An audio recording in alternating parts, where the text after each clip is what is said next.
নমস্কাৰ, আজি 19 জুন ৰাজ্যখনৰ দেশৰ বিভিন্ন প্ৰান্তৰ পৰা কেইবাটা গুৰুত্বপূৰ্ণ খবৰ আহি পৰিছে। এই মুহূৰ্তত জনাই আছোঁ কেইবাটা ডাঙৰ খবৰ। এনেধৰণৰ খবৰবোৰ নিতৌ পাবলৈ চেনেলটো ছাবস্ক্ৰাইব কৰি এটা ভিডিঅ'ত লাইক কৰি দিব। এই মুহূৰ্তত দিবলৈ গৈছোঁ আজিৰ প্ৰথমটো ব্ৰেকিং নিউজ। এইবাৰ ইজৰাইলত হাহাকাৰ, ইৰাণৰ শক্তিশালী মিছাইলেৰে আঘাত কৰিলে ইজৰাইলৰ কেইবাখনো চহৰত। পোষ্টগৰাকী আহত হোৱাৰ খবৰ আহি পৰিছে এই মুহূৰ্তত।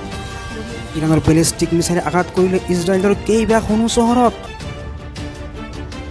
ফাটে বেলিষ্টিক মিছাইলেৰে ইৰাণে আঘাত কৰিলে ইজৰাইলক। ইজৰাইলৰ হাস্পতালত আঘাত কৰিছে ইৰাণৰ এই মিছাইলে। এই ঘটনাত বৰ্তমানলৈকে 65গৰাকী ইজৰাইলী নাগৰিক আহত হোৱাৰ খবৰ আহি পৰিছে। দক্ষিণ ইজৰাইলত বৃহৎ আক্ৰমণ ইৰাণৰ। এই আক্ৰমণত ধ্বংস হৈছে ইজৰাইলৰ চবকা হস্পিটেল। তেল এবিবৰ কেইবাটাও প্ৰান্তত আঘাত কৰে ইৰাণৰ বেলিষ্টিক মিছাইলে। এই মুহূৰ্তত দি আছে এটা ব্ৰেকিং ইজৰাইলৰ ৰামাত গেনেটো আঘাত কৰে ইৰাণৰ মিছাইলে।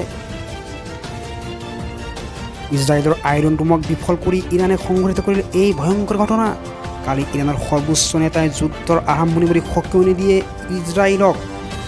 আমেৰিকাকো সকীয়নি প্ৰদান কৰিছিল হেমেনিয়ে। ইৰাণৰ এই আক্ৰমণৰ পিছতে ইজৰাইলৰ প্ৰধানমন্ত্ৰীৰ বৃহৎ ঘোষণা, ইৰাণক ইয়াৰ যোগ্য প্ৰত্যুত্তৰ দিয়া হ'ব। এই মুহূৰ্তত দিবলৈ গৈ আছোঁ আন এটা ব্ৰেকিং নিউজ। এইবাৰ গুগল পে' ফোনপে' ব্যৱহাৰ কৰাৰ বাবে আহি পৰিছে এটা ডাঙৰ খবৰ। 30 জুনৰ পৰা UPI লেনদেনত সলনি হ'ব বহুকেইটা নিয়ম। NPCI ঘোষণা কৰিছে বহুকেইটা নতুন নিয়ম। এতিয়াৰে পৰা লেনদেনৰ সময়ত ধন লাভ কৰা একাউণ্টৰ গৰাকীৰ প্ৰকৃত নাম উপলব্ধ হ'ব ফোনপে' গুগল পে'।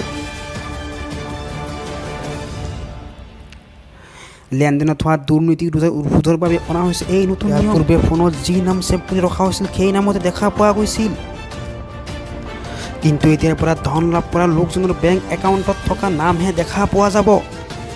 ইয়াৰ দ্বাৰা প্ৰকৃতগৰাকীয়ে ধন লাভ কৰিছে নে সেয়া নিশ্চিত কৰা হ'ব। এই মুহূৰ্তত দি আছে এটা ব্ৰেকিং নিউজ। এইবাৰ ভাৰত চৰকাৰে গুগল পে' ফোনপে' ব্যৱহাৰকাৰীৰ বাবে গ্ৰহণ কৰিছে কেইবাটাও নতুন নিয়ম। 30 জুনৰ পৰা লেনদেনত সলনি হ'ব বহুকেইটা নিয়ম। দি আছোঁ আন এটা ডাঙৰ খবৰ। এইবাৰ হিমন্ত চৰকাৰৰ বিৰুদ্ধে গৰজি উঠিছে আমছুৰ সভাপতি ৰেজাউল কৰিম চাহাবে। সভাপতিগৰাকীয়ে কয় যে চৰকাৰে সংখ্যালঘুক প্ৰদান কৰা নাই ভূমিৰ পট্টা।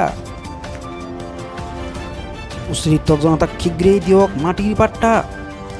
সংখ্যালঘু হোৱাৰ বাবে অন্যায় নচলিব। ধৰ্মীয় সংখ্যালঘু হোৱাৰ বাবে তেওঁলোকক উচ্ছেদ কৰা হৈছে।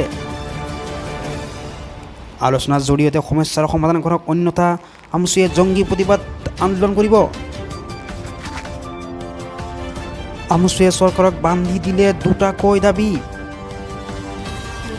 চৰকাৰে শীঘ্ৰেই অমানৱীয় উচ্ছেদ বন্ধ কৰক আৰু তেওঁলোকক ক্ষতিপূৰণ দিয়াৰ ব্যৱস্থা কৰক। সংখ্যালঘুক শিক্ষাৰ অধিকাৰৰ পৰা বঞ্চিত কৰা হৈছে। সংখ্যালঘুৰ বৰ্তমান খাবলৈ পানী নাই।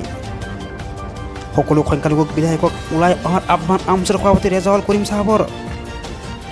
গোৱালপাৰা জিলাৰ আয়ুক্তৰ কাৰ্যালয়ৰ সন্মুখত উচ্ছেদৰ বিৰুদ্ধে আমছুৰ উত্তাল প্ৰতিবাদ। আগবাঢ়িছোঁ পৰৱৰ্তী খবৰলৈ। এইবাৰ নলবাৰীত সংঘটিত হৈছে শুকাব নাও দুৰ্ঘটনা। সন্ধানহীন হৈছে 4জন লোকৰ অধিক। এই মুহূৰ্তত নিউজ নেটৱৰ্কৰ হাতত আহি পৰিছে নলবাৰীৰ নাও দুৰ্ঘটনাৰ সবিশেষ আপডেট। নিহত হৈছে গফুৰ আলী, আৰিয়ান আলী আৰু মজিদুল ইছলাম। 4জনৰ এতিয়াও নাই কোনো সন্ধানহীন। SDRF NDRFে অব্যাহত ৰাখিছে অভিযান। নাওখনত আছিল 30ৰ পৰা 36জন যাত্ৰী। সৰহসংখ্যক যাত্ৰী আছিল বিদ্যালয়ৰ ছাত্ৰ ছাত্ৰী। আগবাঢ়িছোঁ আন এক খবৰলৈ। ঘোষণা হ'ল অসম বিজেপিৰ নতুন তালিকা। কোনে কোনে পালে নতুন দায়িত্ব। প্ৰকাশ পালে ৰাজ্যিক বিজেপিৰ নতুন তালিকা। 10গৰাকীকৈ নেতাক উপ সভাপতিৰ দায়িত্ব অৰ্পণ কৰা হৈছে। 4গৰাকী সাধাৰণ সম্পাদকৰ দায়িত্ব আৰু 10গৰাকী সম্পাদকৰ দায়িত্ব অৰ্পণ কৰা হৈছে। তালিকাত স্থান লাভ কৰিছে কেইবাখনো নতুন মুখ।